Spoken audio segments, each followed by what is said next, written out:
जा रही है, शाने उल्फत तक आ जा रही है।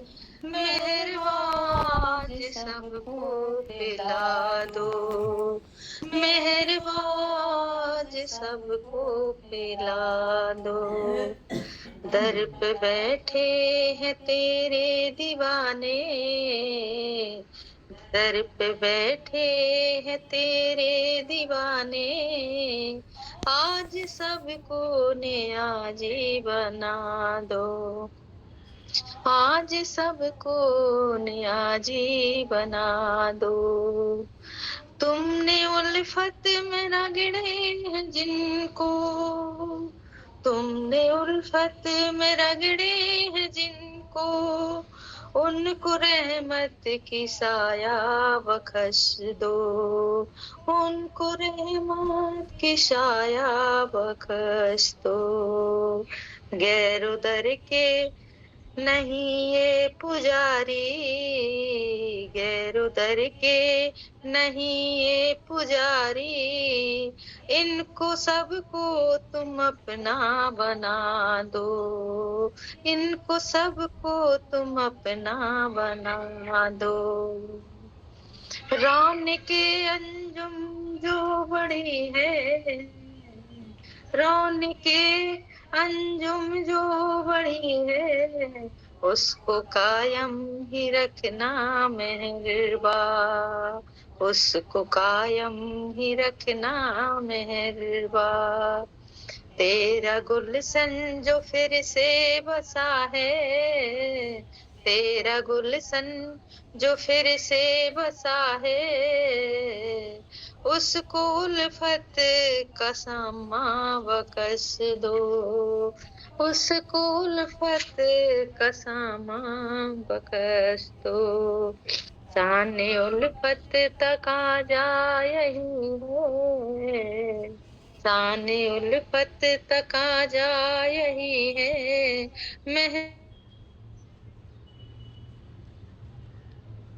दो तेरी ऊंची से ऊंची नगरिया, तेरी ऊंची से ऊंची नगरिया, जिसको लागी है मेहर नजरिया, जिसको लागी है मेहर नजरिया।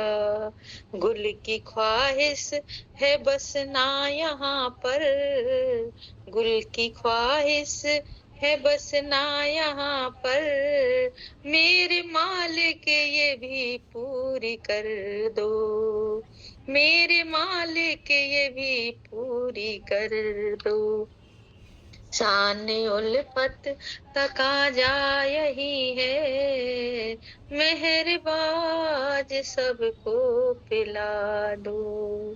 दर पे बैठे हैं तेरे दीवाने, दर पे बैठे हैं तेरे दीवाने, आज सबको नियाजी बना दो, आज सबको नियाजी बना दो।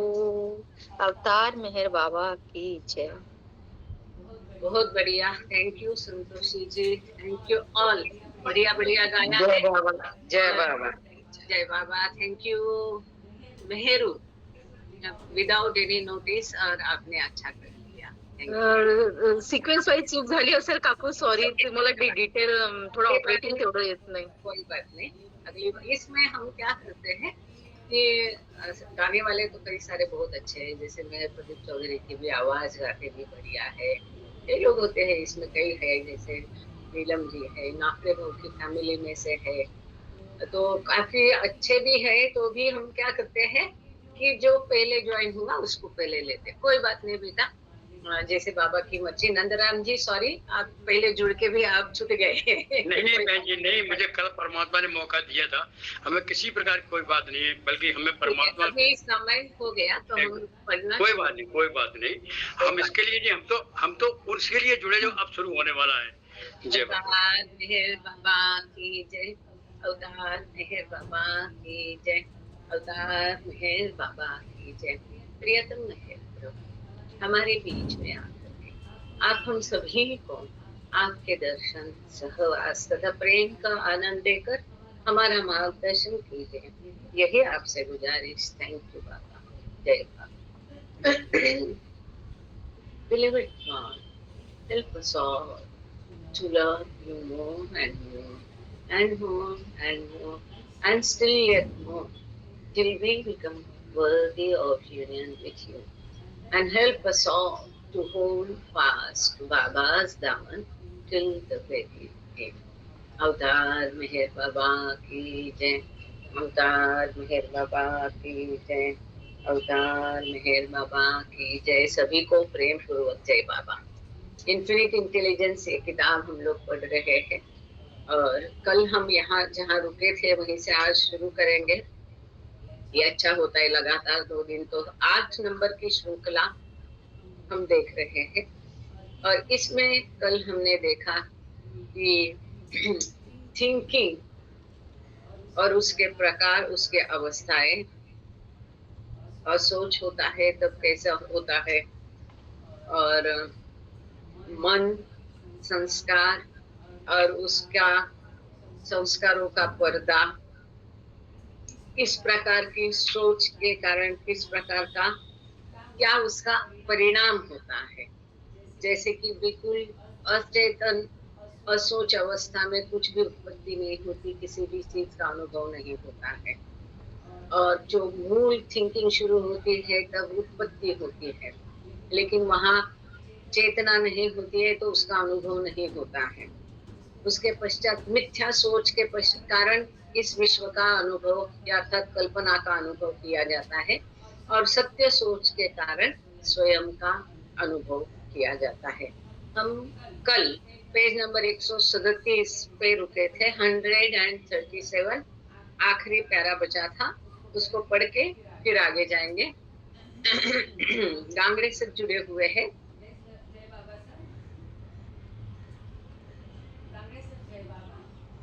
जय बाबा दई, जय मेर बाबा, जय बाबा। या माइक बंद है सर, या मेरा मोबाइल हैंग हो गया है। जय बाबा। आखिरी पैरा जो है पेज नंबर 137 आखिरी para, when it does not. Right, जय बाबा दई। अभी ठीक है, आवाज आ रही है? हाँ, अभी आवाज आ रही है। Okay, it's okay. जय Meher Baba. Last para, page number 137। false thinking gives the bhas and bhram of limit of finality.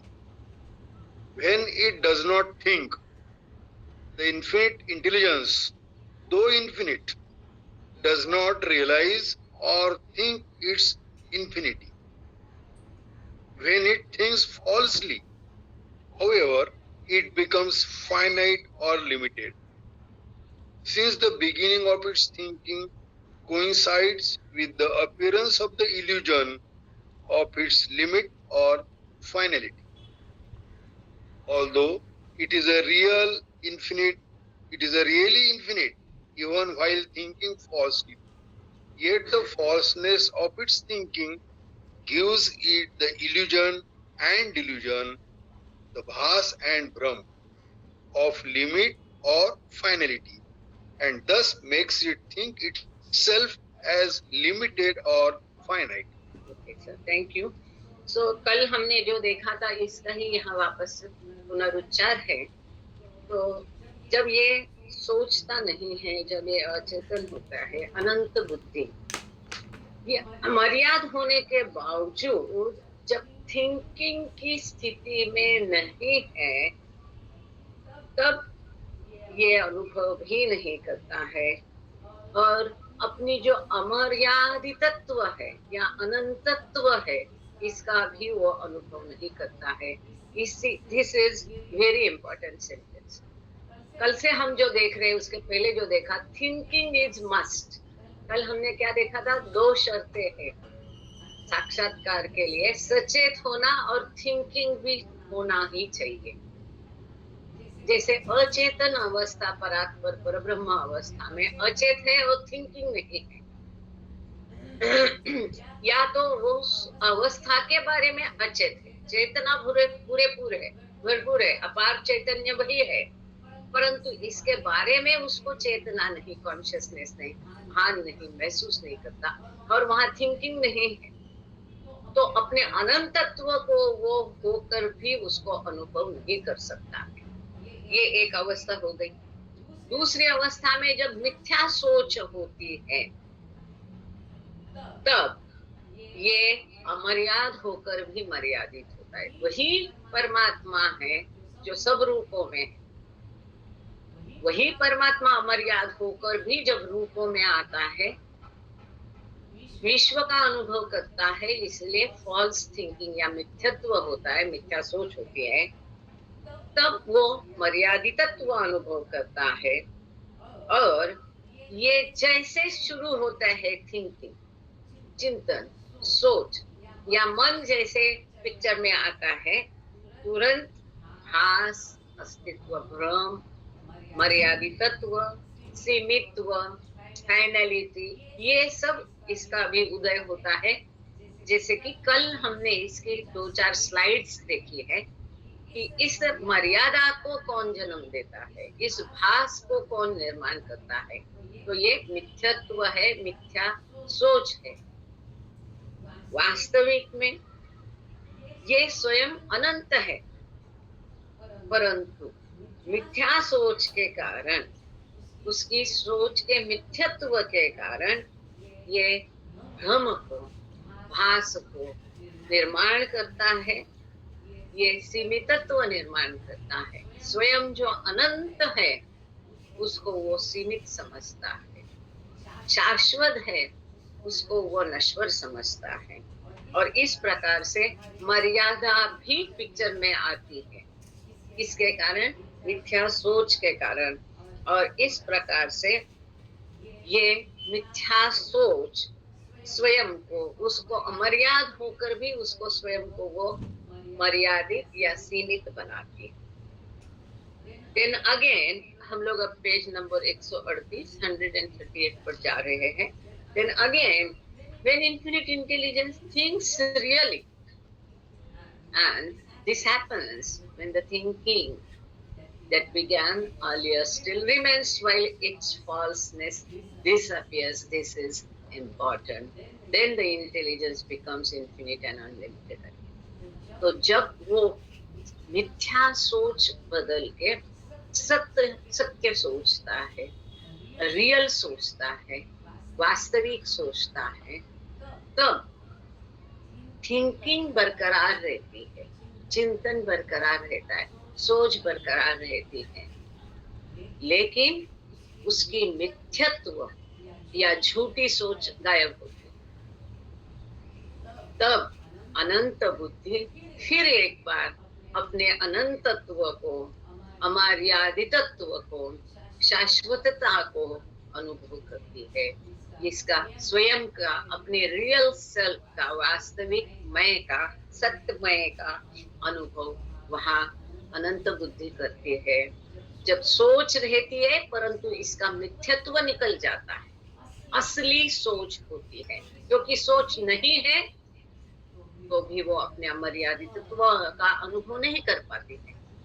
मिथ्या सोच है तब वो स्वयं को मर्यादित अनुभव करती है, लेकिन सोच बरकरार रहकर, इसका अर्थ है अनुभव बरकरार रहना चाहिए, होश होना चाहिए, चेतना, कॉन्शियसनेस होना चाहिए, तभी वो महसूस करे। सो थिंकिंग या अनुभव बरकरार रखकर, चेतना बरकरार रखकर उसका मिथ्यत्व जब जाएगा, झूठापन जाएगा, तभी वो अपने असली मैं का अनुभव करेगी, अर्थात ईश्वर साक्षात्कार करेगी। In fact, it is already eternally infinite. वास्तव में ये अनंतता से अमर्याद है, परंतु केवल और केवल मिथ्या सोच के कारण जो भास निर्माण हो गया था, भ्रम निर्माण हो गया था, इसके कारण इसका अनंतत्व गायब हो गया था और अपने आप को वो सीमित समझ रहा। In fact, it is already eternally infinite. but only when the limit of illusion and delusion, bhas or brahm, has disappeared, does it realize and think itself as वास्तविकता में सत्य यही है कि अनंतत्व से शाश्वत रीत्या ये अनंत बुद्धि अनंत है, परंतु जो भ्राम है, भास है, इसके कारण वो अनंतत्व उसका गायब हो गया था। ये अब जब ये सत्य सोचता है, रियल थिंकिंग होती है, तब ये अपने आप को अब महसूस करता है, रियलाइज करता है, एक्सपीरियंस करता है, अनुभव करता है, थिंक करता है। इसका अर्थ महसूस करता है कि मैं अनंत हूँ। Sir page number 138, in the sound sleep state, पूरा पैराग्राफ लीजिए। Realizations of the infinite false I and real I. In the sound sleep state, the infinite intelligence, unthinking and unconscious, realizes or thinks nothing. In the dream state, since it is partially and not fully conscious, partially and not fully thinking, it realizes or thinks its imagination in the subtle form and takes the experience of the subtle universe. In the awake state, however, since it is now fully conscious and fully thinking, it realizes or thinks its imagination in the gross form and hence takes the experience of the gross universe. Okay, thank you sir. तो ये हमने कई बार किया है, वापस अभी करेंगे। सो थोड़ा सा फास्ट गए तो भी चलेगा, अगर आपको लगता है कि नहीं और उसको एक्सप्लेन करे तो बता दीजिए। गहरी निद्रा में जो अनंत बुद्धि होती है ये असोच की अवस्था में होती है, अचेतन होती है, उसको चेतना नहीं होती है और इसलिए उस स्थिति में वो कुछ भी अनुभव नहीं करती। अब यहाँ थिंग्स नथिंग का अर्थ अनुभव लेना है। गहरी निद्रा में वो कुछ भी अनुभव नहीं करती है, कुछ भी सोचती नहीं है। अब स्वप्न अवस्था में ये अर्धचेतन है, चेतना है और नहीं भी, अर्धचेतन अवस्था होती है, पूरी सचेत नहीं होती है, पूरी अचेत नहीं होती है। तो ये पार्शली कुछ हिस्से को अनुभव करती है और वो हिस्सा है सूक्ष्म जगत का हिस्सा, जिसको इस कल्पना के सूक्ष्म जगत को वो अनुभव करती है। यहाँ एक खूबी है, सुंदरता है, इमेजिनेशन इन द सटल। आप लोगों को याद होगा जब हमने मराठी में गॉड स्पीक्स किया था तो एक आकृति बनाई थी, सप्तभूमि का तीनों जगत। तो तीनों सभी को मिलकर आखिर करके महिरप करके हमने क्या लिखा था? माया। सातों भूमिका है, स्थूल जगत, सूक्ष्म जगत, मनोजगत, सभी माया का अर्थात कल्पना का हिस्सा है, इमेजिनेशन है, इस विश्व का भाग। सूक्ष्म जगत भले क्यों ना हो, आखिरकार वो भी कल्पना का ही जगत है और इसके लिए यहाँ पर स्वप्न अवस्था में कुछ एक पार्शली सचेत है, तो इस कल्पना के एक हिस्से को अर्थात सूक्ष्म जगत को वो अनुभव करता है।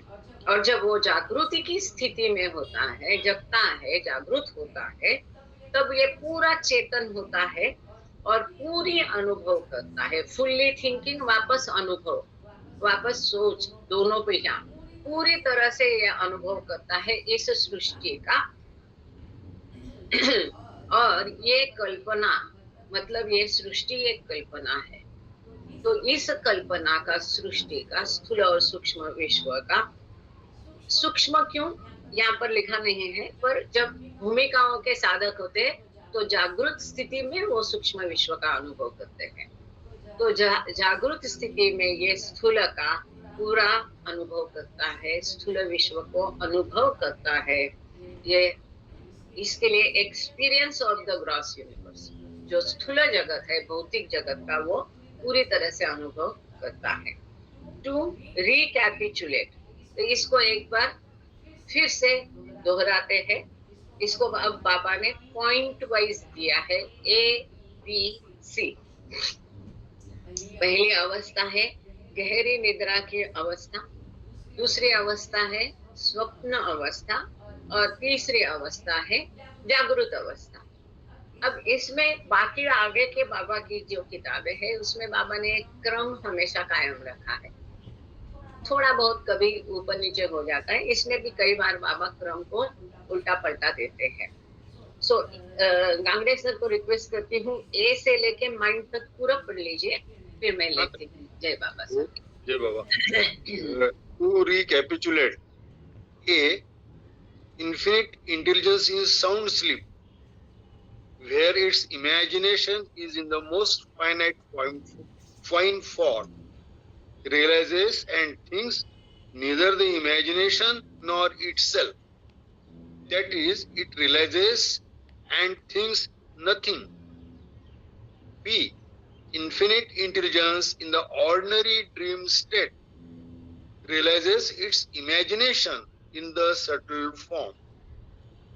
C, infinite intelligence in the ordinary awake state realizes its imagination in gross form.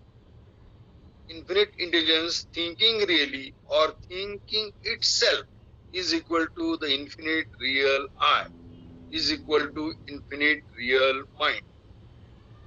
Infinite intelligence thinking falsely or thinking its imagination is equal to infinite false I, is equal to infinite false mind. When infinite intelligence realizes itself, it does so as the real mind. And when it realizes the universe, it does so as the false mind. Okay, thank you sir. तो उसी को फिर से यहाँ पुनः ABC में दिया है कि अनंत बुद्धि इन कई रूपों के माध्यम से या मनुष्य के रूप में जब गहरी निद्रा में होती है या परात्पर पर ब्रह्म अवस्था में भी ऐसी ही अवस्था होती है, तब यहाँ इसकी स्वयं की कल्पना सूक्ष्माति सूक्ष्म मनो अवस्था में उसके अंदर ही होती है। ये वो अवस्था है नथिंगनेस, कुछ भी नहीं। ये नथिंगनेस कैसी अवस्था है? एवरीथिंग इसके अंदर समाया है, उसी के अंदर है।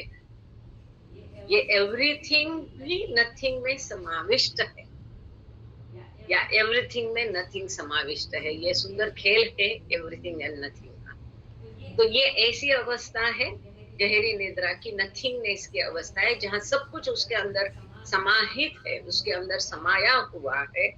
और यहाँ पर फिर भी वो किसी को भी अनुभव नहीं करता है, कुछ भी निर्मित नहीं करता है, ना ही स्वयं का अनुभव करता है, ना ही इस विश्व का अनुभव करता है, ना ही कल्पना का अनुभव करता है, कुछ भी नथिंगनेस की अवस्था है। बी अवस्था वो है स्वप्न अवस्था, जहाँ वो पार्शली सचेत है, कॉन्शियस है, लेकिन थोड़ा पार्शली है, पूरा सचेत नहीं है, जहाँ पर वो अपने सूक्ष्म शरीर द्वारा सूक्ष्म जगत का अनुभव करता है, साधारण स्वप्न अवस्था। और सी अवस्था ये है जागृति की अवस्था, साधारण मनुष्य की, जहाँ वो अपने स्थूल शरीर द्वारा स्थूल विश्व का अनुभव करता है। यहाँ पर बाबा ने एक इक्वेशन समीकरण दिया है। जब ये अनंत बुद्धि सत्य सोचती है, रियली थिंकिंग करती है, स्वयं को अनुभव करती है, इसका मतलब वो अनंत सत्यमय है, इज इक्वल टू अनंत सत्यमान है। यही अनंत बुद्धि जब मिथ्या सोचती है, कल्पना का अनुभव करती है, ये होती है अनंत मिथ्यामय, इज इक्वल टू अनंत मिथ्या मन। ये सत्य मन और मिथ्या मन के दो इक्वेशन सुंदर तरीके से बाबा ने ये है, मुझे यकीन है कि अभी आप में से जो भी रेगुलर यहाँ है, इनमें से अब ऐसा कोई नहीं होगा कि जिसको ये समझ में नहीं आया है। मिथ्या सोच, सत्य सोच, अचेत अवस्था, असोच अवस्था, गहरी निद्रा अवस्था, स्वप्न अवस्था, जागृति की अवस्था, रियल माइंड और फॉल्स माइंड, ये सबको समझ में आ गया? Very good. तो अब यहाँ पर एक आखिरी सेंटेंस है, जब अनंत बुद्धि स्वयं का अनुभव करती है, साक्षात्कार करती है, तब ये सत्य मन होते हैं। अब जो विश्व का अनुभव करती है, अर्थात कल्पना का अनुभव करती है, जैसे कि आप और मैं, हम सब हैं, तब इसको मिथ्या मन कहलाते हैं। अब हम एक नया चैप्टर इसी श्रृंखला में, एक उन्होंने सेक्शन सब सेक्शन किए हैं, पेज नंबर 139, 139 में चलते हैं। आप लोग भी अपने अपने पेज, या जिसके पास पेजेस नहीं है तो मुझे बता दीजिए, उनको ग्रुप में सम्मिलित किया जाएगा, जिस ग्रुप में पेजेस रोज की रोज बनते हैं। इस किताब का एक एक पन्ना हर रोज व्हाट्सएप में डालते हैं। जिनके जो लोग अभी भी व्हाट्सएप ग्रुप में जुड़े नहीं है, वो यहाँ बता दीजिए या मुझे बता दीजिए, उनको शामिल किया जाएगा, तो उनके पास भी एक पेजेस आ जाएंगे। हाँ दीदी, एक रिक्वेस्ट है, हम दिल्ली आए हुए हैं, तो 16 नंबर सेक्टर में हमारे एक भाई साहब जी थे, अभी नहीं है, 2 भाई थे, एक भाई है, तो ये भाभी जी बोलिए, नाम बताइए। ये भाभी जी बोल रही, जय बाबा बोलिए। जय बाबा दीदी बोलिए, जय बाबा। जय बाबा। दीदी, जय बाबा। बताइए भाई साहब का नाम। उनका नाम था वीरेंद्र कुमार, जो कि बुक लिखे हुए थे, कंपाइल किया हुआ था कि बताइए। हाँ बोलिए। बोल नहीं पा रही है दीदी, इनको भी लिंक भेज दीजिएगा। यही 16 नंबर सेक्टर में, ये रोहिणी में, भाई साहब दोनों आसिफ वीरेंद्र कुमार। ओके, उमा वर्मा जी, उमा देवी, आप दीदी, इनका नाम और नंबर मुझे भेज ठीक है, ठीक है, ओके, हम सब भेज देंगे। और इनको भी लिंक में शामिल करना है। आज हम इनको मिलने आए हैं, देवरानी को मिलके आए हैं, वो थोड़ा ठीक है बाबा की कृपा से, तो ये भाभी जी को भी मिलने आए हैं, तो इन्होंने रोक लिया कि अभी नहीं जाना है। आज प्रोग्राम आना था आपका, तो थोड़ा नेटवर्क नहीं आता, बड़ी प्रॉब्लम होती है पुरानी दिल्ली में, तो हम यहीं रुक गए। नंबर ठीक है, हम बाद में आपको भेज देते हैं। हाँ, जय बाबा बोल रहे हैं। जय बाबा दीदी, सॉरी बीच में हमने आपको जो है। तो अब नया जो टॉपिक है, one infinite intelligence amid innumerable minds, अनगिनत मनों के बीच में वही एक अनंत बुद्धि कैसे होती है, इसके बारे में यहाँ समझाया है। हेडिंग है one infinite intelligence amid, amid मतलब बीच में, इन्यूमरल माइंड्स, इतने अनगिनत मनों के बीच में वही एक अनंत बुद्धि कैसा है, ये हर रोज, हर सेक्शन, हर पन्ने पर हम रोज देख रहे बाबा किस प्रकार से इसको जता रहे हैं। ये हमें भी आध्यात्मिकता आचरण लाने के लिए बहुत उपयुक्त होगा। इस बात को हम हमेशा अपने आप को जताएंगे कि वो कोई पराया नहीं, वो भी, उसमें भी ईश्वर है, मैं कोई पराया नहीं, मुझमें भी ईश्वर है। इस बात को हमेशा ध्यान रखने का। अब सर से रिक्वेस्ट करते, एज से लेके इससे जो संपादकीय पोर्शन एडिटोरियल है, ब्लू इंक में छोटा लिखा है, इसको आप पढ़ लीजिए, फिर हम करते जाए। जय बाबा। One infinite intelligence amid innumerable minds. As the ocean contains drops, the universal infinite false I contains innumerable individual infinite false I's. The universe, atom and human are respectively infinite. The universe, atom and human are respectively infinite, most finite and perfect forms. In summation, infinite intelligence in its no thinking beyond state realizes nothing. In its infinitely thinking mind state creates the infinite imagination. In its falsely thinking subhuman and human state realizes the subtle and gross body finitely or infinitely, and its real mind state realizes itself. Thank you sir. तो यहाँ मन की 4 अवस्थाओं का वर्णन संक्षिप्त में किया है। जैसे समंदर में अनगिनत बिंदु होते हैं, इसी प्रकार से जो वैश्विक मिथ्यामय है, यह कई सारे व्यक्तिगत अनंत मिथ्यामय से भरा हुआ है। कौन सा सागर? वैश्विक मिथ्यामय का सागर। और ये का सागर किस प्रकार के? ये मिथ्या व्यक्तिगतमय है, इसमें अणु है, इसमें मनुष्य है, जो कि अनंत ऐसा जिसकी चेतना है, ऐसा पूरी विकसित चेतना वाला मनुष्य है, अत्यंत सीमित चेतना वाला अणु है, अत्यंत परिपूर्ण रूप वाले मनुष्य है। ऐसे कितने प्रकार के व्यक्तिगत बुलबुले या बूंदे ये वैश्विक मिथ्यामय में भरे पड़े हैं। सभी रूप आ गए इसमें, वायु से लेकर मनुष्य तक। इसमें हम वायु, पानी, हवा, पत्थर, पाषाण सब ले रहे हैं। अब इसमें 4 अवस्था जो है मन की, ये परावस्था है, जहाँ कुछ भी नहीं है, वो किसी का भी अनुभव नहीं करता है। दूसरी है मन की अनंत मन की अवस्था, जहाँ वो निर्माता का रोल निभाता है, ईश्वर का रोल निभाता है, जहाँ पर वो अनंत कल्पना को निर्माण करता है, विश्व को निर्माण करता है। तीसरी मन की अवस्था है मिथ्या सोच, जो कि उपमानवीय मानवीय योनि में मिथ्या सोच होती है।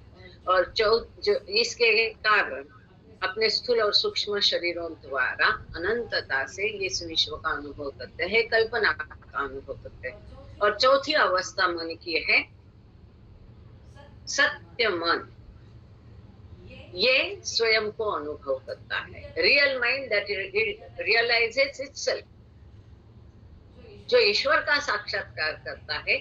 ऐसे ये अवस्था मन की जो सत्य मन है। यहाँ मन है, अनुभव भी करता है, चेतना भी है, थिंकिंग है, लेकिन कैसा है? इसका झूठापन, मिथ्यत्व गायब हो गया, तब ये रियल माइंड बनता है, तब ये ईश्वरत्व का अनुभव करता है। इसी को आगे किताब के इसमें पढ़ते हैं। सर से रिक्वेस्ट है, एज इज द ओशन से लेके इगोइज्म ले लीजिएगा। ओके, जय बाबा। जो एडिटोरियल है साइड में लिखा हुआ है, the universal as ocean corresponds to the individual as drop.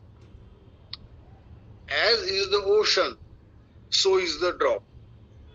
As is the universal, so is the individual. The universal infinite false thinking, which is the one universal infinite false I, the one universal infinite false mind, the one universal infinite false egoism, is that ocean of the infinite intelligence through which the infinite imagination, that is infinite universe, is realized by it in subtle and gross forms. This ocean of the universal infinite false thinking contains within itself as drops the innumerable individual infinite false thinkings or false eyes or false minds or false egoisms. Thank you.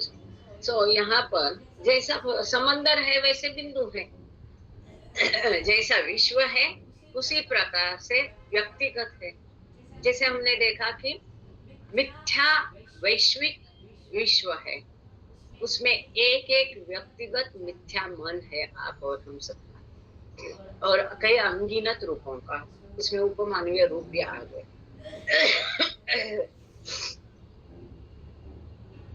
जो वैश्विक अनंत मिथ्या विचार है, सोच है या अनुभव है, जो कि वैश्विक अनंत मिथ्यामय है, इस वैश्विक अनंत मिथ्यामय के समंदर में अनगिनत एक एक व्यक्तिगत बूंद है जो कि मिथ्यामय के है।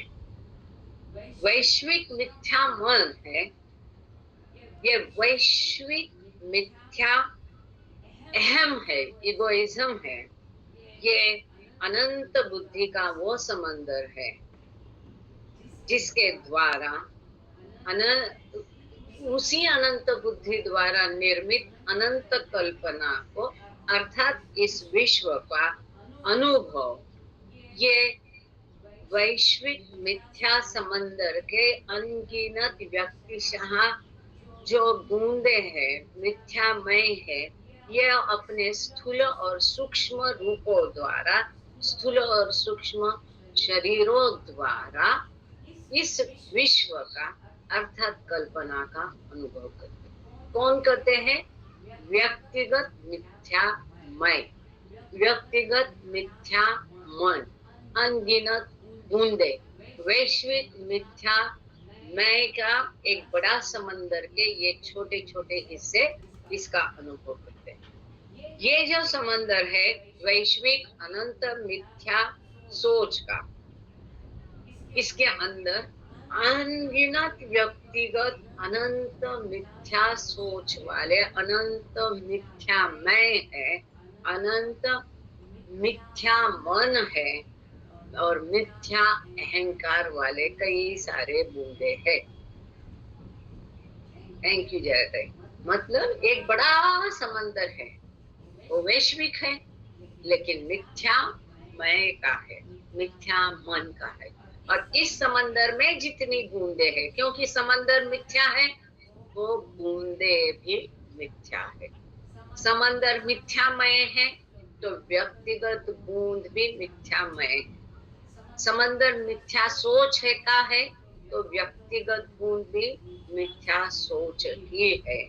इसीलिए शुरू में ही दिखा दिया था कि जैसा समंदर वैसी बूंदे। अगर नीला समंदर है तो बूंदे नीली होगी, लाल समंदर है तो बूंदे लाल होगी। अब यहाँ मिथ्यामय का समंदर है तो उसकी हर बूंद भी मिथ्यामय होगी।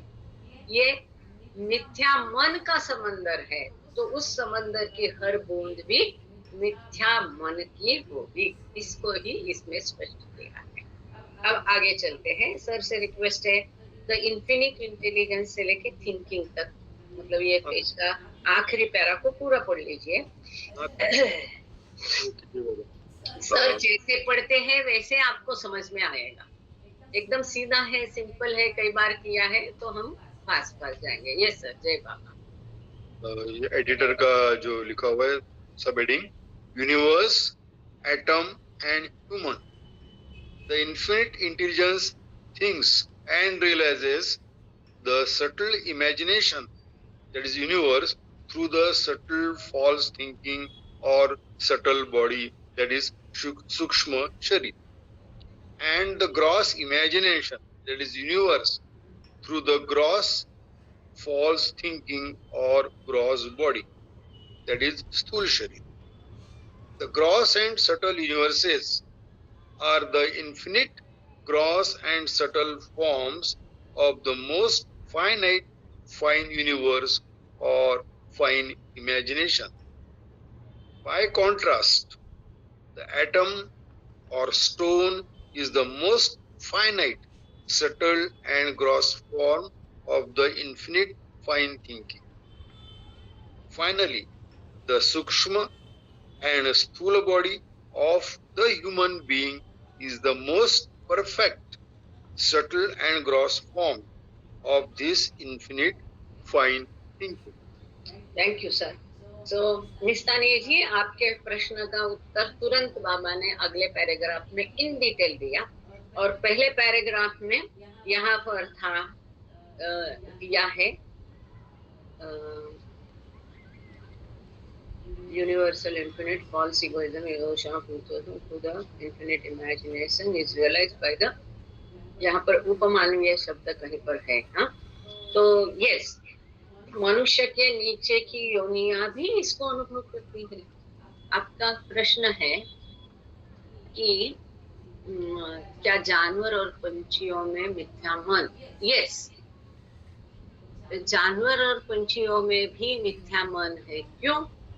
जो कुछ इस विश्व का या कल्पना का अनुभव करता है, चूंकि वो कल्पना का अनुभव करता है, इसलिए वो मिथ्या होता है, मिथ्या मन होता है। अनुभव कौन करता है? वो जानवर भी। उसको ये थोड़ी सोचता है अगर एक हिरण चल रहा है और वहां से बाघ आएगा, तो ये हिरण थोड़ी सोचेगा कि अरे अरे ये तो बाघ है, ये तो माया का हिस्सा है, ये वो खाएगा तो क्या करेगा, मैं तो ईश्वर हूँ, मर नहीं जाएगा। वो यही सोचता है, अरे बाघ आया मुझे खाएगा, दौड़। तो वहां से हिरण दौड़ जाता है। यहाँ जीवन संघर्ष दोनों के बीच में शुरू हो जाता है। तो चाहे जानवर हो, पंछी हो, पशु हो, मछली हो, वनस्पति तक, पत्थर और पाषाण भी, इन सबका मिथ्या मन है। अब जिसको हम मन और अहंकार और सोच कहते, इस प्रकार नहीं। जो जो इस विश्व का अनुभव करता है, जो जो इस विश्व के मजे लेता है, जो जो इस विश्व में सांस लेता है, वो सब मिथ्या है, क्योंकि विश्व मिथ्या है। मिथ्या क्यों बनता है? मिथ्या का अनुभव लेने से। वास्तविक वो कैसा मन है? सत मन है, अमर्याद है। परंतु चूंकि अब इस मर्यादित, या जैसे हमने पहले देखा कि भास और भ्रम को ये जन्म देती है मिथ्या सोच, ये इस विश्व को ही सत्य समझते हैं। अब जब ये हिरण जाएगा तो वो घास खाएगा, ये घास है, हरा है, वो उसको खाएगा ही। ये भी विश्व का अनुभव है। क्योंकि ये कल्पना का अनुभव करता है, कल्पना में जीता है, तो ये भी मिथ्या होता है। यस, इसमें भी अस्तित्व में मिथ्या अहम है ही। यहाँ पर अभी हमने देखा, इसमें कहीं पर ये शब्द था, मैं आपको बताऊंगी। और अब जो पैराग्राफ सर ने पढ़ा है, इसमें इसका खुलकर स्पष्ट विवेचन दिया है। अनंत बुद्धि जो अनुभव करती है, थिंक्स एंड रियलाइजेस। अब यहाँ थिंक मतलब उत्पत्ति भी अर्थ ले सकते हैं, निर्मिति करके अनुभव करती है। सूक्ष्म कल्पना, सूक्ष्म मिथ्या सोच के द्वारा या शरीर के द्वारा, और स्थूल कल्पना का अनुभव, ग्रॉस फॉल्स थिंकिंग। ये शरीर भी तो मिथ्या है, जानवर का शरीर भी मिथ्या है। ये रूप है, माध्यम है, ये असलियत नहीं है, ये रियलिटी नहीं है, ये वास्तविकता नहीं है। इसीलिए यहाँ पर ग्रॉस फॉल्स थिंकिंग और gross body, this is important. जो भी स्थूल शरीर है, ये स्थूल शरीर मतलब स्थूल मिथ्या सोच है। मिथ्या सोच के कारण ये मिथ्या शरीर या स्थूल शरीर मिलता है, चाहे वो पशु हो, चाहे वो पंछी हो, सभी को। और मिथ्या सोच क्या है? संस्कारों के कारण। संस्कारों के कारण उनको जन्म मिलता है, और जन्म के कारण वो इस विश्व का अनुभव लेते हैं, और इसके कारण उनको ये संस्कारों के कारण शरीर मिलते हैं। और शरीर मतलब मिथ्या सोच है, ग्रॉस फॉल्स थिंकिंग और ग्रॉस बॉडी। स्थूल शरीर को ही यहाँ स्थूल मिथ्या सोच कहा है। सो स्थूल और सूक्ष्म विश्व का जो है, the gross and subtle universes are the infinite gross and subtle forms. ये स्थूल और सूक्ष्म विश्व क्या है? जो कल्पना है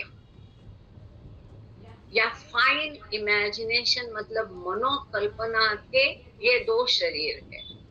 इसके ऊपर एक पूरा चैप्टर था शुरू में, 1 से 4 में कही तो था कि ये कल्पना जो निराकार थी, मनोकल्पना है, इसने प्रकट होने के बाद 2 शरीर धारण किए और वो साकार हो गई निराकार कल्पना।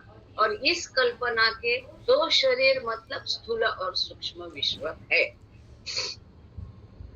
सो स्थूल और सूक्ष्म विश्व, ये मनो जो कि अत्यंत सीमित, मोस्ट फाइनाइट, जो अत्यंत सीमित कल्पना के ये दो शरीर है, इसके विपरीत अणु से या पाषाण से, पाषाण ये स्थूल और सूक्ष्म कल्पना या थिंकिंग का, सोच का अनंत जो थिंकिंग है, अनंत जो एक मिनट ये सेंटेंस फिर से पढ़ते हैं। Bye contrast, the atom or stone is the most finite, subtle and gross form of the infinite fine thinking. जो अनंत मनोकल्पना है, मनोसोच है, निर्मिति है, इसका अणु या पाषाण ये अत्यंत सीमित ऐसा स्थूल और सूक्ष्म रूप है।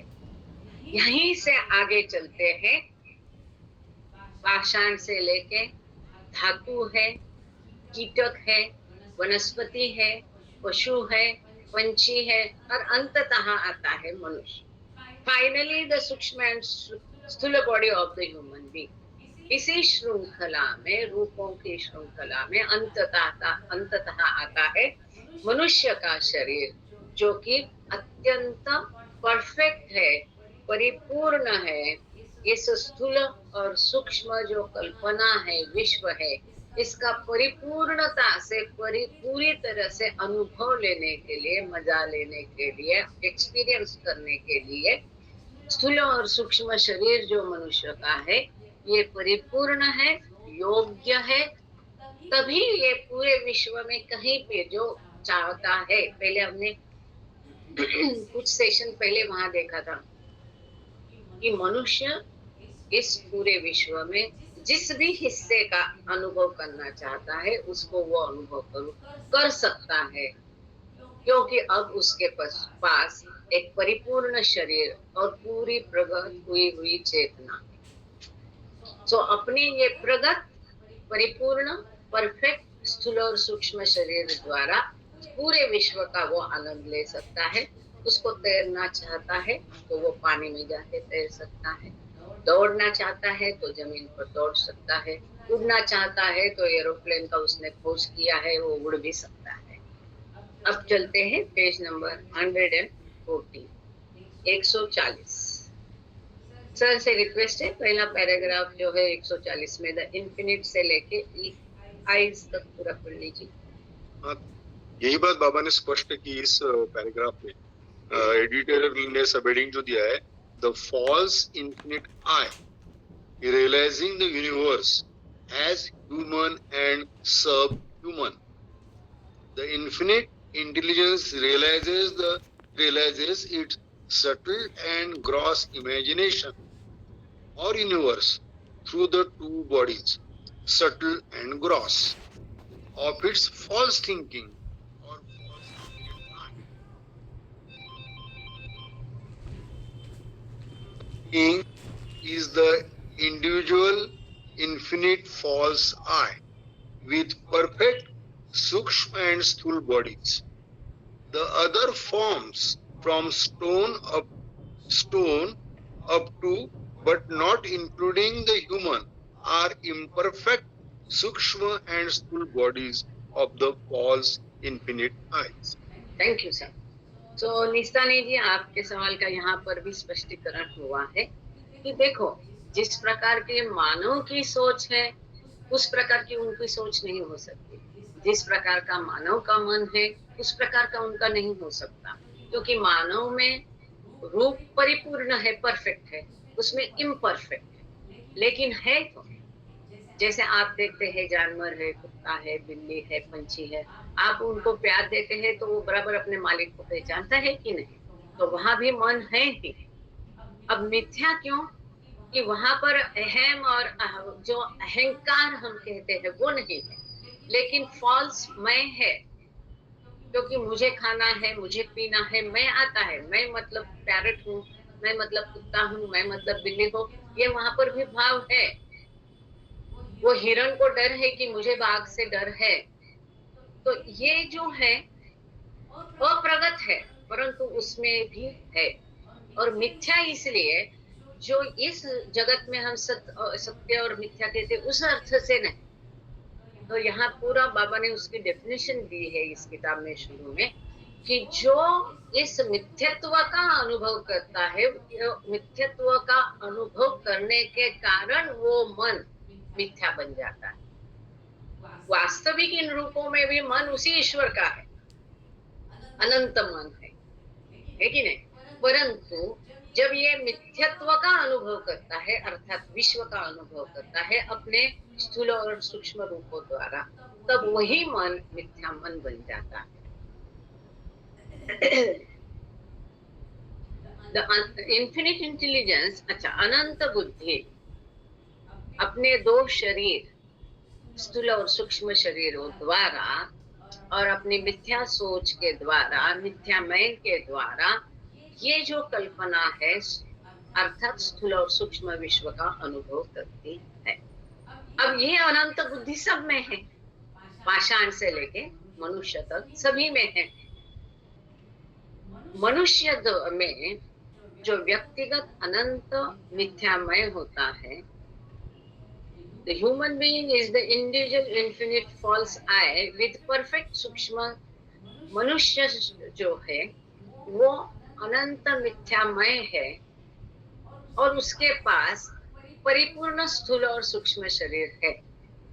परंतु बाकी जो रूप है जिसको हम उपमानवीय रूप कहते हैं, मनुष्य योनि को छोड़ करके मनुष्य योनि तक के पाषाण से लेके पशु तक के सभी जो रूप है, ये सभी इनके पास भी स्थूल और सूक्ष्म शरीर है, परंतु वो कैसे है? इम्परफेक्ट, परिपूर्ण नहीं है। इनके पास भी मिथ्यामय है, soul bodies of the false infinite I। यहाँ आपके प्रश्न का पूरा क्लियर उत्तर दिया है, इनका भी मिथ्यामय है। और जैसे हमने पहले ही देखा, अनंत मिथ्या का ये समंदर है, जैसा समंदर वैसी बूंदे। अब ये अनंत मिथ्यामय के समंदर में उपमानवीय और मानवीय अनगिनत, व्यक्तिशः अनगिनत अनेक बिंदु है। इसी में पशु और पंछियों के भी बिंदु है। अनंत मिथ्यामय सागर का वो हिस्सा होने के कारण वो भी मिथ्या बिंदु है, मिथ्या मन है, मिथ्यामय। सर से रिक्वेस्ट है आगे का पैराग्राफ पूरा। Finite false in each of these finite false minds and infinite false minds. In each of these forms, from the stone to the human, the infinite intelligence plays the part of the false mind. In all the subhuman forms, it plays the part of the finite mind. First more finite and then progressively less finite. Only in the human form does it play the part of infinite mind. Continue करूँ या stop करूँ? Okay sir, perfect, thank you. Nistane ji के सवाल का और clarity से यहाँ उत्तर आया है। मन मूलतः कैसा है? ईश्वर का अनंत मन। यही अनंत मन भिन्न भिन्न रोल निभाता है, भूमिका निभाता है। यही ईश्वर का मन जो सब पशु पंछी कीटक वनस्पति सब रूपों में है, जब वो रूपों में होता है तो मिथ्या मन का पार्ट वो अदा करता है, ठीक है नहीं? तब ये अनंत मन मिथ्या बन जाता है सभी रूपों में। इसमें कोई भी अपवाद नहीं है। पाषाण से लेके मनुष्य तक अनंत बुद्धि स्वयं ही, अनंत बुद्धि अर्थात अनंत मन, ये स्वयं ही मिथ्या मन का रोल निभाती है, भूमिका निभाती है। सभी उपमानवीय रूपों में अर्थात पाषाण से लेके पशु तक के सभी उपमानवीय रूपों के द्वारा यही अनंत बुद्धि अर्थात अनंत मन सीमित मन का रोल निभाती है, भूमिका निभाती है। पहले अत्यंत सीमित होती है, जैसे कि पाषाण में मन नाही के बराबर है, और फिर धीरे धीरे धीरे अत्यंत स्लोली प्रगत होते होते वो कम सीमित होती है, अधिक प्रगत होती है, और इस प्रकार से यही अनंत मन सीमित मिथ्या मन रूपों के द्वारा इस विश्व का या मिथ्यत्व का अनुभव करता है। सर आगे ओनली से लेके infinite fall cycle. Yes. Only in the human form does it play the part of infinite mind. Thus, there are innumerable false minds, both finite and infinite, and each of these minds have its two bodies, subtle and gross, sukshma and sthula. Finite minds have imperfect, subtle and gross bodies, whereas infinite minds have perfect, subtle and gross bodies. Every individual infinite false I or human mind is a drop of the ocean of the universal false I or the infinite false I. Thank you sir. So केवल मनुष्य रूप में ही ये जो अनंत बुद्धि है, अनंत मन का पार्ट निभाती है, भूमिका निभाती है, रोल करती है। मनुष्य तक मन है परंतु सीमित है, इसलिए पशु और पंछी में सीमित मिथ्या मन है। अनगिनत इन्यूमरेबल मिथ्या मन है, सीमित और असीमित, मतलब अनगिनत मनुष्य है, अनगिनत पशु पंछी कीटक वनस्पति पत्थर पाषाण धातु सब है। ये प्रत्येक मन जो है, ये प्रत्येक मन ये इस बड़े समंदर का एक बूंद है, और ये प्रत्येक मन के दो शरीर है, स्थूल और सूक्ष्म। जो सीमित मन है अर्थात पाषाण धातु कीटक वनस्पति पंछी पशु, इनके सीमित मन के शरीर इम्परफेक्ट है, अपरिपूर्ण है, परफेक्ट नहीं है, परंतु ऐसे अनगिनत मन है जिनके मन अनंत है, चेतना पूरी विकसित है, इसलिए उनका शरीर जो है भौतिक ये परफेक्ट है, परिपूर्ण स्थूल और सूक्ष्म शरीर वाला मनुष्य योनि में अनगिनत मनुष्य है जिनके परफेक्ट शरीर है। व्यक्तिगत अनंत मिथ्या मन या मनुष्य का मन इस बड़े समंदर में एक बूंद जैसे है, और बड़ा समंदर किसका है?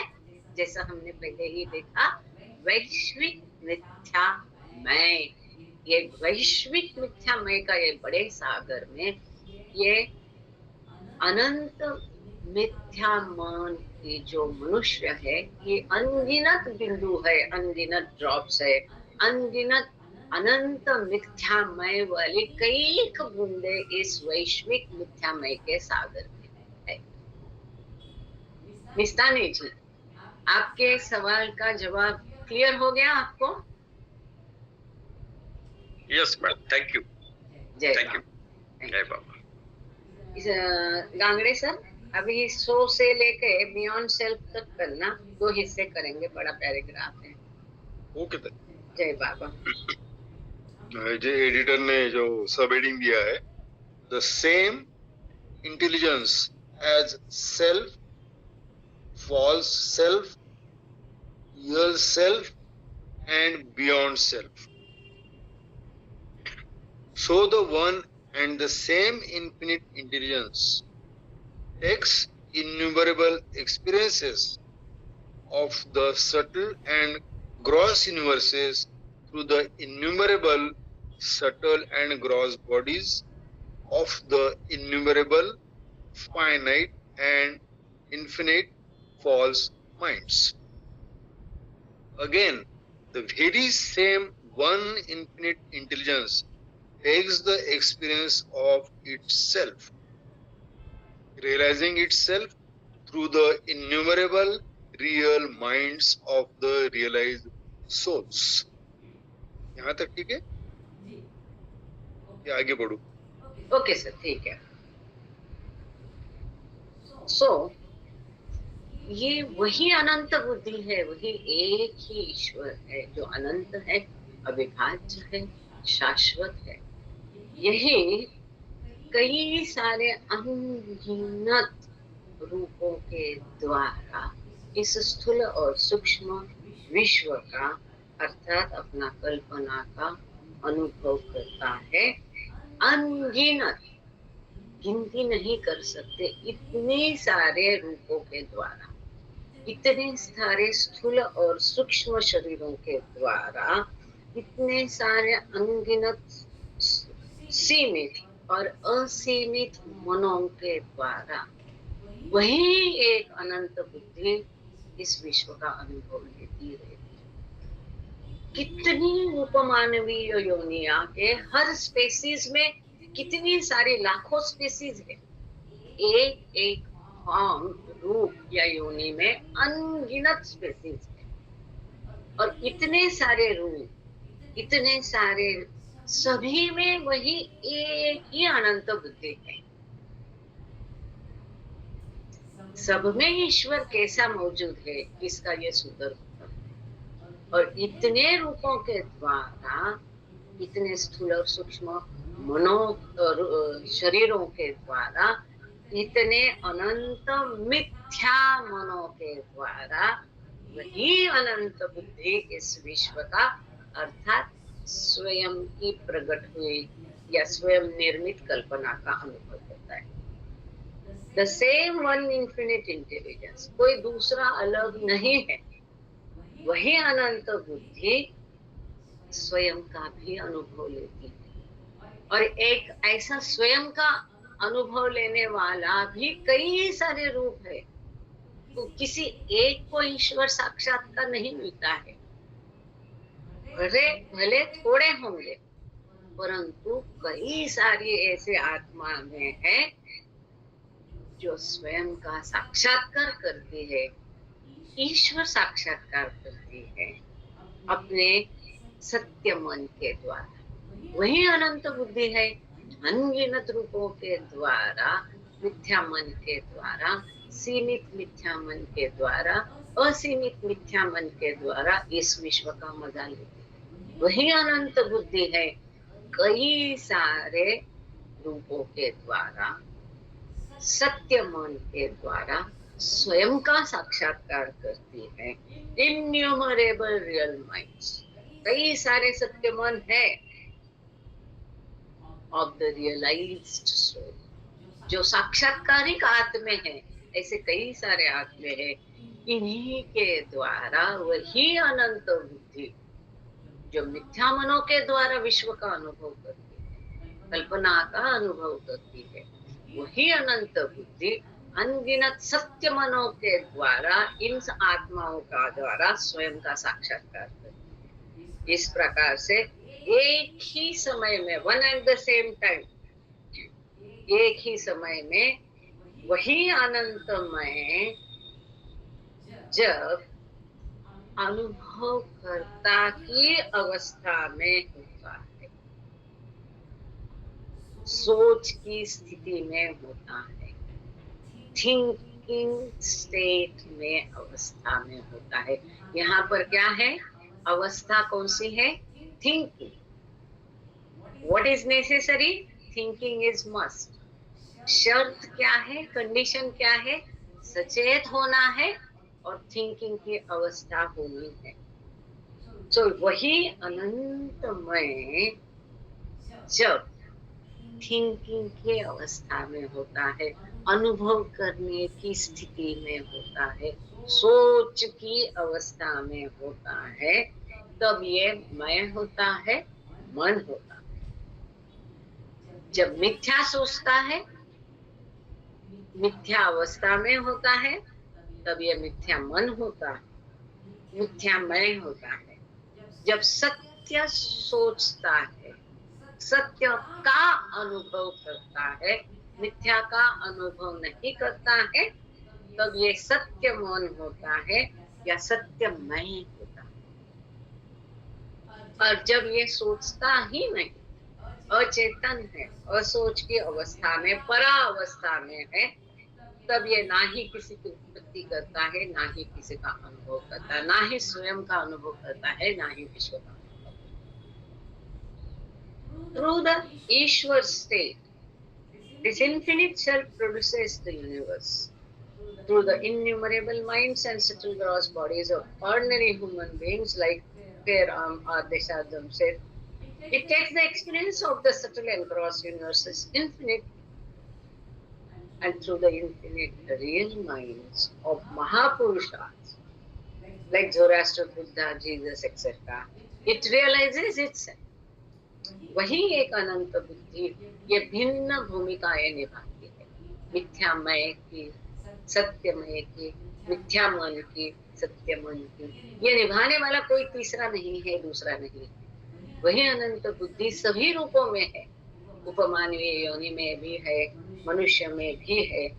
बस शर्त है वो सचेत होनी है और थिंकिंग स्टेट या सोच की अवस्था में या अनुभव करने की अवस्था में होना जरूरी है। जो ईश्वर अवस्था है वहां पर अनंतमय विश्व की निर्मिति करना है। This is important. State number 2। अब यहाँ अचेत नहीं है, परंतु स्वयं की या विश्व की चेतना नहीं, लेकिन थिंकिंग स्टेट में आने के तुरंत पश्चात वो विश्व की निर्मिति करता है और विश्व निर्माण करता है, परंतु वहां वो अनुभव नहीं करता कि आगे की अवस्था में एक बार विश्व की निर्मिति हो गई तो ये विश्व में जो अनगिनत रूप है ये माध्यम है इसका, और इन माध्यमों के या रूपों के अनगिनत माध्यम है।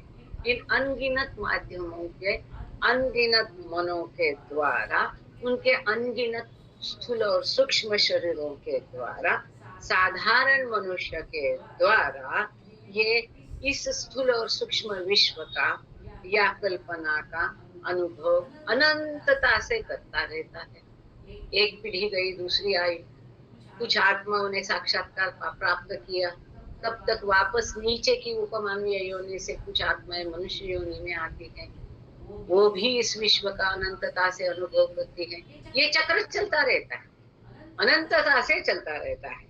और जो अनंत मन है, महापुरुषों के जो अनंत सत्य मन है, इनके द्वारा वही अनंत बुद्धि स्वयं का साक्षात्कार करती है। इस प्रकार से यही सेम अनंत बुद्धि है जो स्वयं का अनुभव करती है सत्य मन के द्वारा। मिथ्या मन के द्वारा कई रूपों के माध्यम से मिथ्या का अर्थात कल्पना का अर्थात इस विश्व का अनुभव करती है। यहाँ ठोक दो ही प्रकार अब हो गए, मिथ्या का अनुभव मिथ्या मन, सत्य का अनुभव सत्य मन, परंतु है वो मन उसी अनंत बुद्धि का, कोई दूसरे तीसरे का नहीं है। अब हम चलते हैं page number 141, 141, last paragraph of this series. इस श्रृंखला नंबर 8 का अंतिम पैराग्राफ है। सर से रिक्वेस्ट है इसको पढ़े, समिंग से लेके इटसेल्फ तक पढ़ लीजिए। हाँ ताई, एडिटर ने जो सब हेडिंग दिया है, not thinking, thinking falsely and thinking really. Summing up, the infinite intelligence realizes its imagination through the false thinking or false mind. Thus, the false mind in stone vegetable, animal, and human, thinks and realizes the subtle and gross imaginations or universes through its subtle and gross bodies, respectively.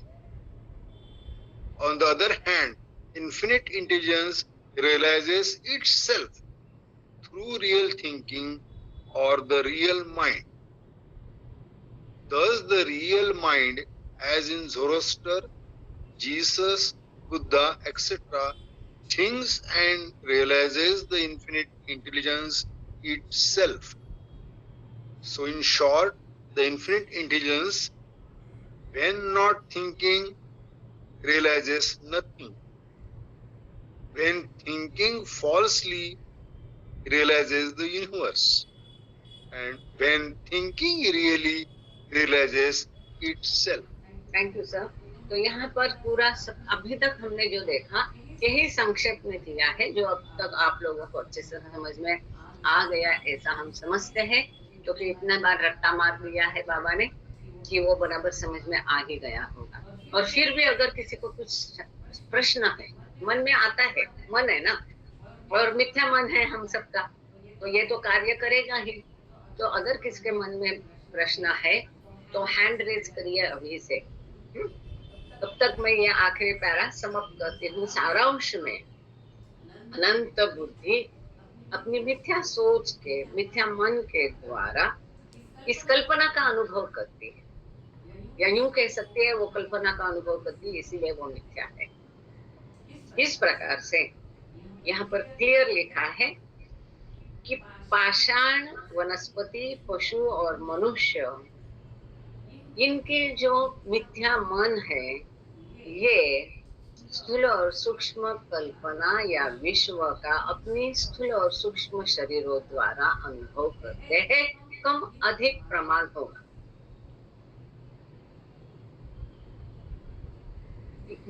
इसके विपरीत दूसरी तरफ अनंत बुद्धि स्वयं को भी अनुभव करती है।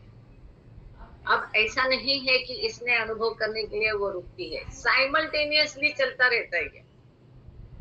साइमल्टेनियसली ये महत्वपूर्ण शब्द है, at the one and the same time. वही अनंत बुद्धि पाषाण में भी है, मनुष्य में भी है, पशु में भी है।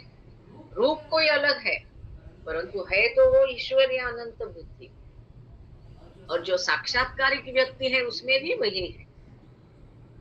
तो वही अनंत बुद्धि अपनी सत्य सोच के द्वारा, सत्य मन के द्वारा इस विश्व का नहीं परंतु स्वयं का साक्षात्कार करती है, बोध करती है, एक्सपीरियंस करती है, अनुभव करती है कि मैं ही ईश्वर हूँ।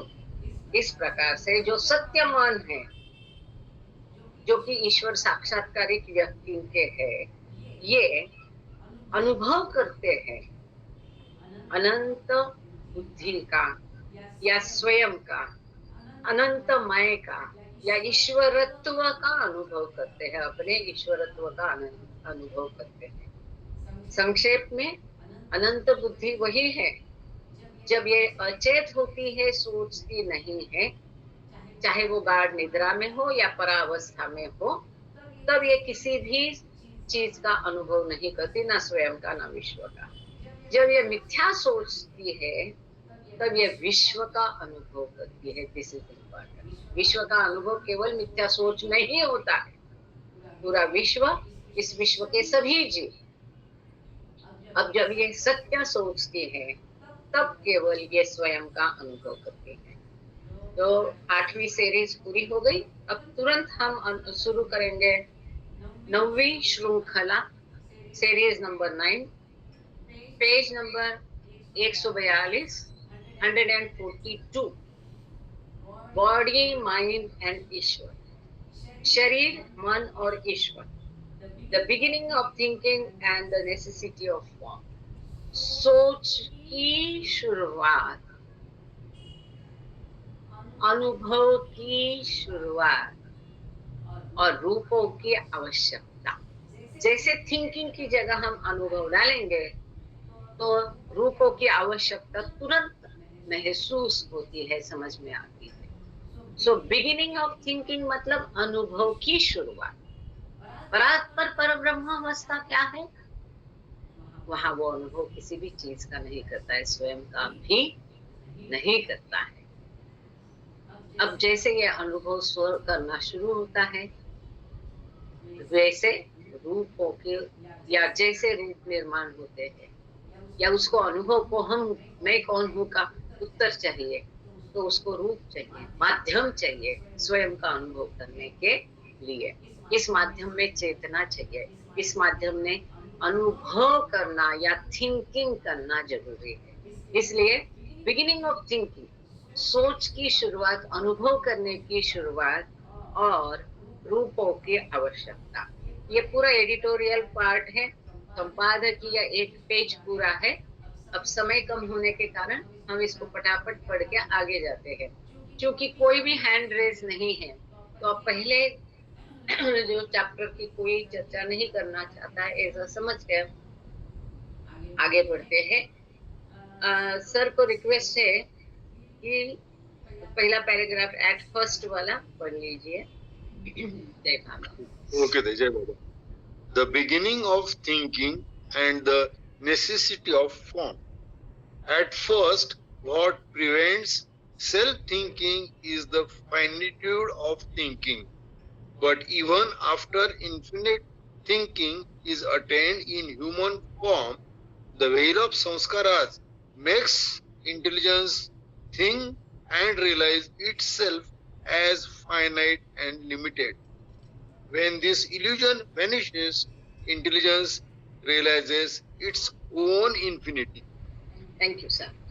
सो ये परात्पर पर ब्रह्म अवस्था में वो कुछ भी अनुभव नहीं करता है, क्योंकि वहां थिंकिंग नहीं है, सोच नहीं है, अनुभव नहीं है। सो स्वयं के बारे में अनुभव करने, साक्षात्कार करने से इसको क्या रोकता है? सीमितता रोकती है, विचारों की सीमितता, अनुभवों की सीमितता। क्योंकि रूप सीमित है तो अनुभव सीमित है। परंतु मनुष्य के रूप में चेतना पूरी प्रगत है, रूप पूरा परफेक्ट है, इसके बावजूद वो स्वयं को अनुभव नहीं करता है, परंतु विश्व का अनुभव करता है। ये संस्कारों के कारण होता है। और यहाँ पर मनुष्य के रूप में जो अनंत बुद्धि है, ये फिर से स्वयं को सीमित समझने लगती है। ये मिथ्या सोच है। इस विश्व को सत्य समझती है, ये मिथ्या सोच है। जब ये भास या भ्रम हट जाता है, गायब हो जाता है, तब अनंत बुद्धि अपनी मूल अनंतता में प्रवेश करती है। सर आगे व्हेन थिंकिंग बिगिंस से लेके इम्परफेक्ट तक। जय बाबा। Jai Baba. When thinking begins, infinite intelligence becomes first the infinite creator, and next as atom the most finite, subtle and gross realizer of its subtle and gross creation. The formless infinite mind of Ishwar is so absorbed in creating, preserving, destroying the universe that he does not realize either the universe or himself. When this formless infinite mind becomes the formful, most finite mind, however, the body that it receives for the realization of the universe is most imperfect. As the mind becomes less and less finite in the evolution from stone to vegetable and animal, the bodies become correspondingly less imperfect. Thank you sir. So जब ये सोचना शुरू होता है या अनुभव करना शुरू होता है, तब अनंत बुद्धि शुरू में अत्यंत सीमित और इस प्रकार से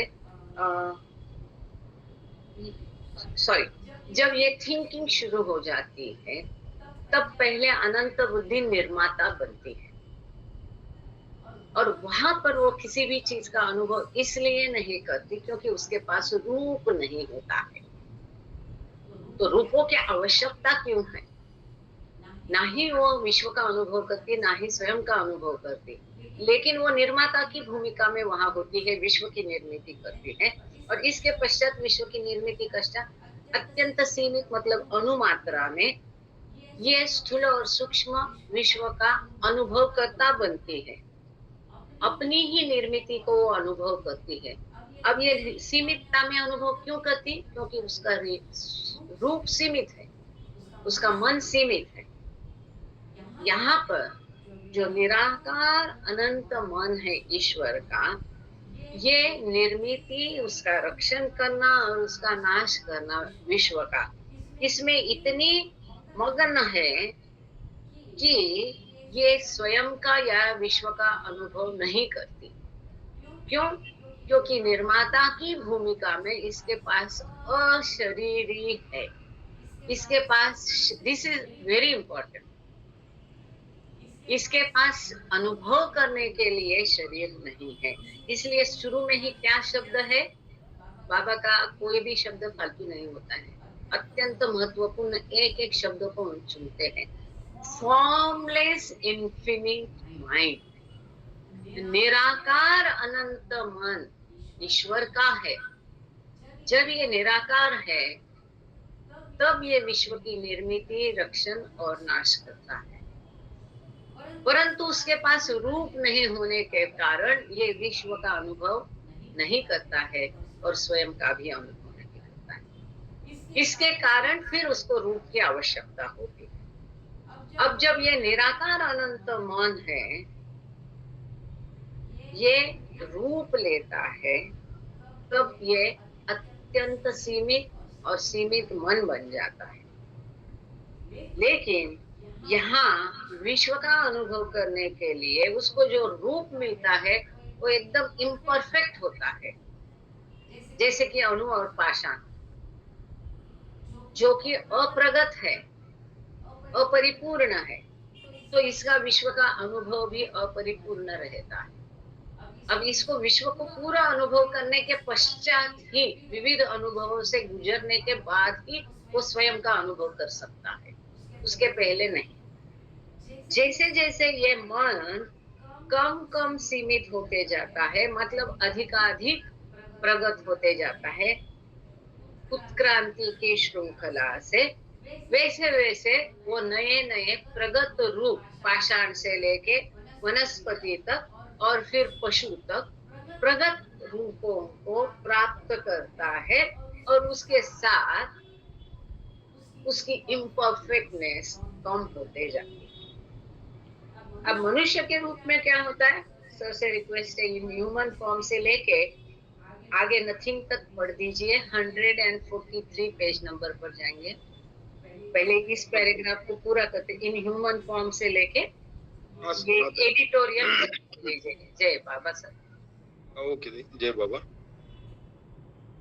इन human form, where the infinite mind is capable of realizing itself, the persisting natural sanskaras in the context of a fully developed egoism or hupana cause the mind to desire in connection with the realizing of the universe, and this results in the accumulation of unnatural sanskars.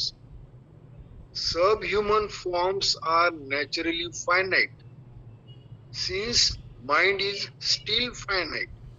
But since the human mind is infinite, its illusion of finitude is unnatural and false. When at last its sanskaras vanish, infinite mind realizes itself as everything and the universe as nothing. Thank you sir. So मनुष्य रूप में क्या होता है? अब उसकी चेतना पूरी हो गई, विकसित, रूप भी उसको परफेक्ट आ गया। अब तो उसने स्वयं का अनुभव करना है, लेकिन ऐसा होता नहीं।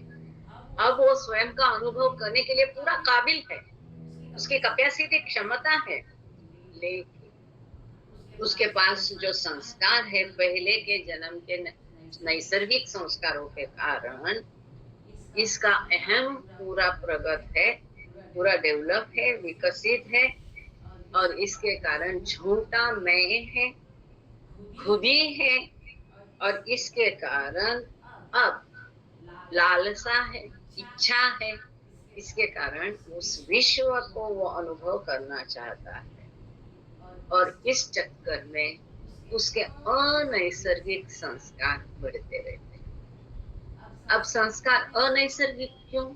क्योंकि उसकी चेतना पूरी प्रगत हो गई, रूपों का विकास थम गया, तो यहाँ उसको स्वयं को अनुभव करना चाहिए, लेकिन वो करता नहीं है। काबिलियत है लेकिन वो वैसा नहीं करता, फालतू के दुनिया के अनुभव लेता है, इसलिए उसको पुनर्जन्म लेना पड़ता है, और यहाँ पुनर्जन्म की आवश्यकता थी नहीं, इसलिए इन संस्कारों को अस्वाभाविक या अननेचुरल संस्कार कहा जाता है। अब उपमानवीय रूप में ये स्वाभाविकतः सीमित है, क्योंकि इसका मन अत्यंत सीमित है, लेकिन अब मनुष्य में इसका मन अनंत मन हो गया, जैसे ईश्वर का है। लेकिन इन अनैसर्गिक संस्कारों के कारण उसको अनैसर्गिक सीमितता मिलती है, जो कि फॉल्स है, मिथ्या है। उसकी चेतना पूरी विकसित है, रूप प्रगत है, फिर भी वो अपने आप को सीमित समझता है संस्कारों के कारण। ये मिथ्या सोच है। अब आखिर कर जब ये संस्कार नष्ट हो जाएंगे, तब ये मन, अनंत मन, सब कुछ स्वयं को ही समझेगा, मैं सब कुछ हूँ, सब मुझसे है, सब मुझ में है, और ये विश्व कुछ भी नहीं, जीरो है, कल्पना है, ऐसा उसको अनुभव होगा। कब? जब उसकी मिथ्या सोच जाएगी। मिथ्या सोच कब जाएगी? जब संस्कार खत्म हो जाएंगे, तब वो सत्य का अनुभव क्या करेगा? जैसे हम स्वप्न से जगते हैं और फिर राहत की सांस लेते, अरे वो स्वप्न ही था। ठीक ऐसा ही लगता है जब वो साक्षात्कार प्राप्त करेगा, अरे अब तक जो मैं समझ रहा था और उसको अपने सारे जन्म दिखते हैं, ये तो स्वप्न था, ये असलियत थी नहीं। मैं ईश्वर था, मैं ईश्वर हूँ और ईश्वर रहूंगा। मैं कहीं गया नहीं है, मैंने कहीं यात्रा की नहीं, मैं जहाँ था वही हूँ। मैं ऐसे ही अननेसेसरी में डर रहा था, खा रहा था, पी रहा था, अपने आप को स्त्री, पुरुष, मनुष्य, बाघ, हाथी समझ रहा था, लेकिन ये तो स्वप्न था। असलियत तो मैं ईश्वर था, ईश्वर हूँ और ईश्वर रहूंगा। जैसे हमको स्वप्न खत्म होने के पश्चात लगता है, ठीक वही भाव ईश्वर साक्षात्कार के पश्चात उस ईश्वर साक्षात्कार व्यक्ति का आत्मा का होता है। अब ये बड़ा पैराग्राफ है, कोशिश करते हैं इसको खत्म करने की, क्योंकि 7 मिनट है। To enable the infinite intelligence to think itself, its thinking must become infinite. To realize itself, it must think infinitely, attaining the infinite mind state. तो अनंत बुद्धि को स्वयं का साक्षात्कार करने के लिए क्या जरूरी है? उसकी सोच जरूरी है, लेकिन वो सोच अनंत होनी चाहिए। अनुभव होना चाहिए, लेकिन अनुभव किसका? स्वयं का होना चाहिए। उसका अनुभव अनंतता का होना चाहिए। It must think infinitely. अब यहाँ थिंक का अर्थ है अनुभव। अनंतता का अनुभव उसे करना चाहिए, और उसका मन अनंत मन की स्थिति को प्राप्त करना चाहिए, अनंत मन, सत्य मन को प्राप्त करना चाहिए। इस स्थिति, अनंत सत्य मन की स्थिति में उसका मन होना चाहिए, अनंत मिथ्या मन की स्थिति में नहीं होना चाहिए, तभी ये स्वयं का साक्षात्कार करेगा। ये जो उद्देश्य है, for the purpose of realising thinking begins, यहाँ पर अनुभव शुरू होता है। इस हेतु से ये पूरी सृष्टि, हर जीव, हर जन्म, हर रूप का अंतिम एक ही उद्देश्य है कि वो अपने मूल स्वयं को जान ले, अनुभव करे, ईश्वर साक्षात्कार करे।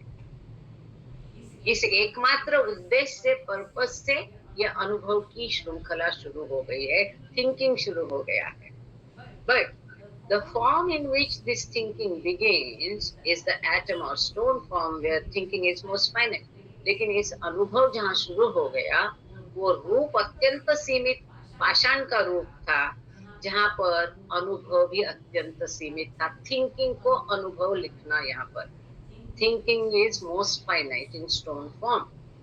And even in the subsequent advancing form, up to but not including the human form, though the infinite intelligence thinks less and less finitely and with more and more scope, and correspondingly realizes the universe less and less finitely and with more and more scope, nevertheless, it still does not think infinitely and so cannot realize itself. और आगे पाषाण के पश्चात जो उसको प्रगत रूप मिलते जाते हैं, वहां उसे और प्रगत रूप मिलते हैं, उसकी चेतना और अधिक प्रगत होती है, विश्व का और अधिक अनुभव वो करता है, परंतु फिर भी वो अनंत नहीं होता है. और ईश्वर स्वयं अनंत है. अनंत का अनुभव के लिए मन भी अनंत होना है, अनुभव भी अनंत होना है, रूप भी परफेक्ट होना है.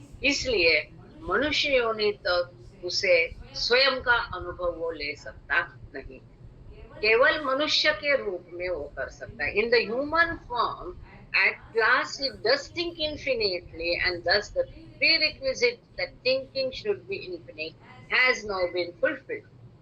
तो ये शर्त थी कि उसका अनुभव अनंत होना चाहिए, चेतना पूरी हो जानी है. ये शर्त केवल मनुष्य रूप में पूरी होती है. मनुष्य रूप में उसे परिपूर्ण रूप मिलता है और इस विश्व का वो परिपूर्णता से अनंतता से अनुभव कर सकता है. इस प्रकार से जो प्रीरिक्विजिट या कंडीशन थी कि अनुभव परिपूर्ण होना चाहिए, यह मनुष्य रूप में पूरी होती है शर्त.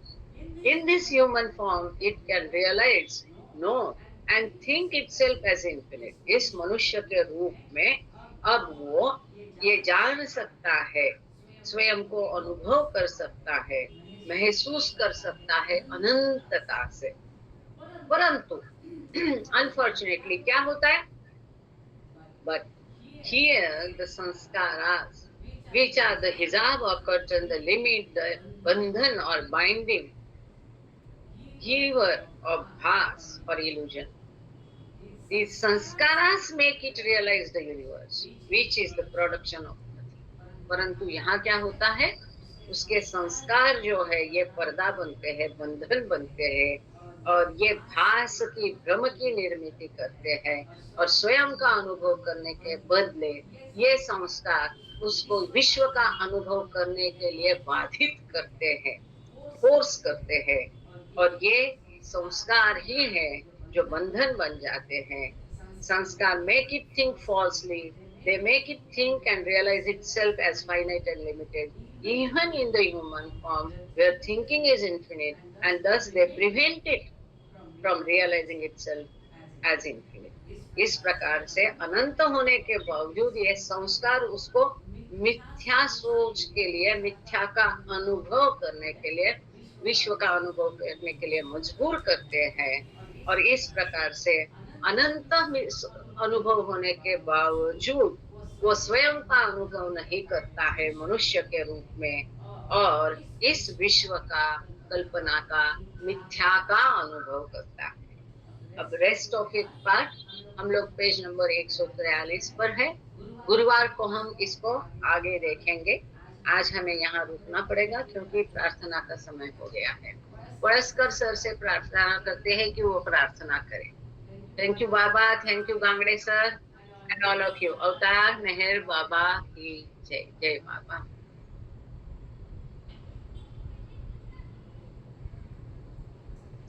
वयस्कर सर नहीं है क्या? अवतार मेहर बाबा की जय. अवतार मेहर बाबा प्रियतम मेहर प्रभु जय. O Parvardigar, the preserver and protector of all, you are without beginning and without end, non-dual, beyond comparison, and none can measure you. You are without color, without expression, without form, and without attributes. You are unlimited and unfathomable, beyond imagination and conception, eternal and imperishable. You are indivisible, and none can see you, but with eyes divine. You always were, you always are, and you always will be. You are everywhere. You are in everything, and you are also beyond everywhere and beyond everything. You are in the firmament and in the depths. You are manifest and unmanifest on all planes and beyond all planes. You are in the three worlds and also beyond the three worlds. You are imperceptible and independent. You are the creator, the Lord of lords, the knower of all might and art. You are omnipotent and omnipresent. You are knowledge infinite, power infinite, and bliss infinite. You are the ocean of knowledge, all knowing, infinitely knowing, the knower of the past, the present, and the future, and you are knowledge itself. You are all merciful and eternally benevolent. You are the soul of souls, the one with infinite attributes. You are the Trinity of truth, knowledge, and bliss. You are the source of truth, the ocean of love. You are the ancient one, the highest of the high. You are Prabhu and Parmeshwar. You are the beyond God and the beyond God also.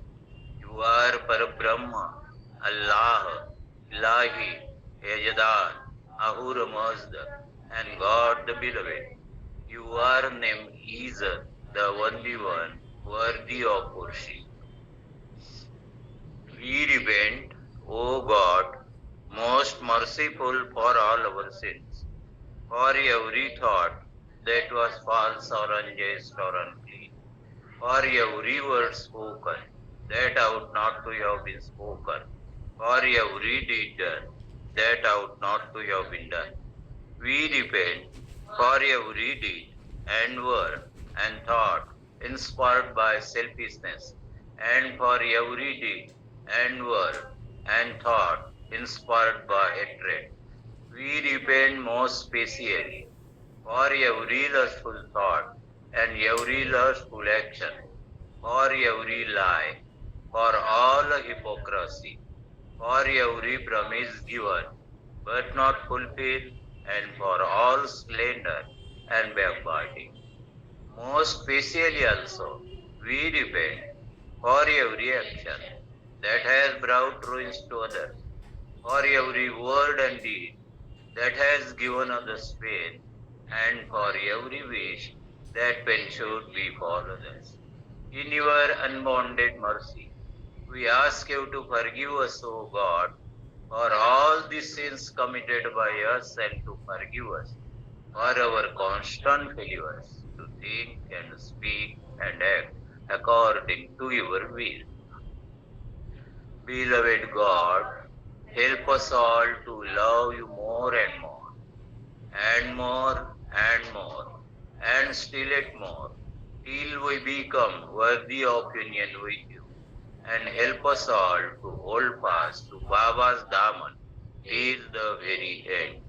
अवतार मेहर बाबा की जय, अवतार मेहर बाबा की जय, अवतार मेहर बाबा की जय, प्रियतम मेहर। Thank you sir. जय बाबा.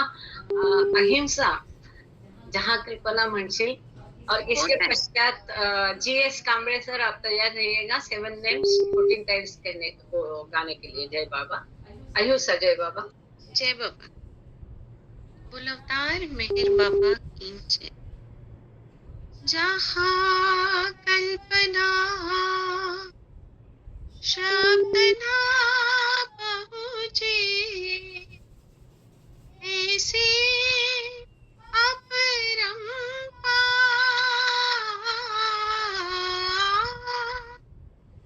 नित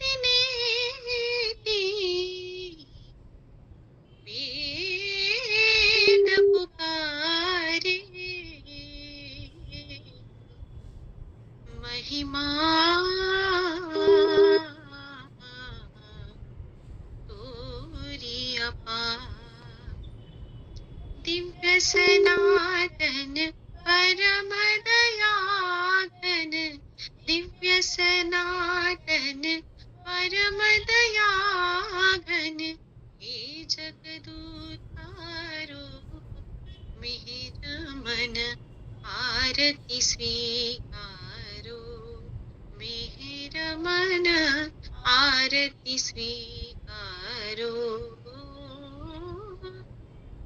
धूप दीप चंदन चर्चाना, भोग लगाना, फूल चढ़ाना, फूल चढ़ाना, फूल चढ़ाना, तुम्हारा ही तुमको लौटाना। काहे बढ़ाई करूं मेरा मन आरती स्वीकारो, मेरा मन आरती स्वीकारो। सकल निधि के तुम कारण हो, सकल विश्व तारण हारे हो, तुम समार नहीं तुम ही हो, हे सत अवतारो मेरा मन आरती स्वीकारो, मेरा मन आरती स्वीकारो।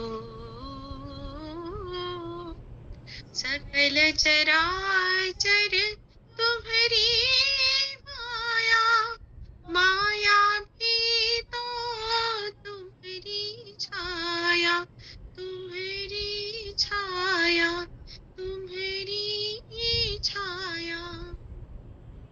तुम्हारा अंत न कोई पाया, तुम हो अनंत करो मेरा मन आरती स्वीकारो, मेरा मन आरती स्वीकारो। अपने को जब जो नहीं जाने, महिमा तुम्हारी क्या पहचाने, क्या पहचाने, क्या पहचाने। जो कुछ भी कहते अनजाने, गुण गाते तुम मेरा मन आरती स्वीकारो, मेरा मन आरती स्वीकारो। सीमा नाही तुम्हारी कृपा को, क्या कोई दे सकता प्रभु तुमको।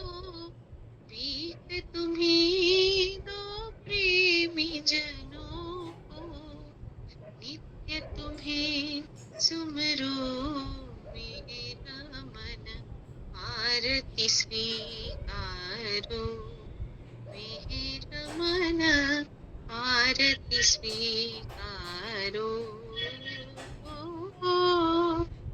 दिव्य सनातन परम दयाघन, दिव्य सनातन परम दयाघन, हे जगदुद्धारो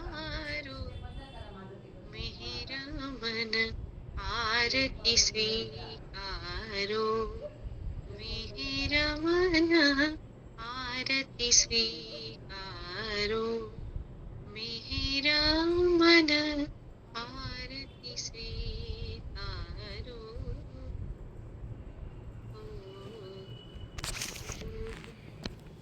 बोलो अवतार मेहर बाबा की जय, अवतार मेहर बाबा की जय, अवतार मेहर बाबा की जय। अवतार मेहर बाबा की जय। O glorious eternal ancient one, Your face is the bright transcendental sun.